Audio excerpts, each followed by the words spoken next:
অনেক ধন্যবাদ জানাচ্ছি। আপনারা শুনেছেন সজীব ওয়াজেদ জয়কে অপহরণ এবং হত্যার চেষ্টার যে মামলা করা হয়েছিল 2016 সালের 16 এপ্রিলে। আজ সেটির রায় হলো। রায়ে মামলাটি থেকে আমাকে খালাস দেয়া হয়েছে। একটা তালি দেন আপনার সকলে। রাইট। সুদীর্ঘ 9 বছর পরে সত্য প্রতিষ্ঠিত হয়েছে। আমি আন্তরিক ধন্যবাদ ও প্রশংসা করছি মাননীয় বিচারপতি বৃন্দকে। তারা এটাও প্রতিষ্ঠা করেছিলেন বা করলেন এখন বিচার বিভাগ স্বাধীন। ধন্যবাদ বিচার বিভাগকে, ধন্যবাদ প্রধান বিচারপতিকে।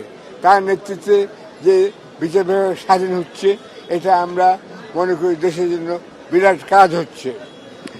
আজ আমি বিশেষত ধন্যবাদ জানাতে চাই ম্যাডাম খালেদা জিয়াকে। তালি দেন আপনারা সবাই প্লিজ। আচ্ছা, আজ বিশেষভাবে ধন্যবাদ জানাতে চাই ম্যাডাম খালেদা জিয়াকে, কারণ তিনি বহু সভা সমিতিতে আমার অন্যায় গ্রেফতারের বিরুদ্ধে মুক্তি দাবি করেছিলেন।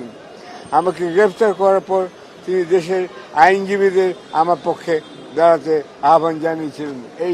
এই যে আপনারা সবাই আছেন, পেছনেও আছেন।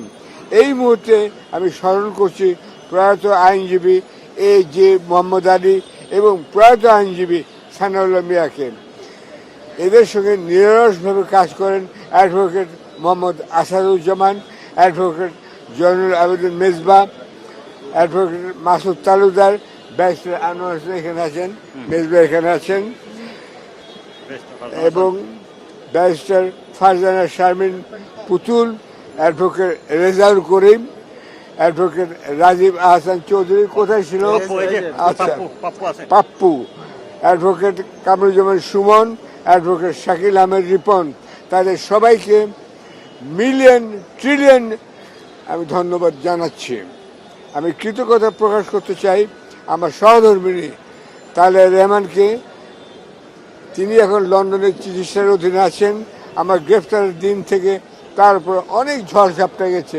শুধু আমরা আপনাকে দেখছেন, কিন্তু আমার পেছনে আছে আমার স্ত্রী এবং আমার ছেলে, একমাত্র ছেলে।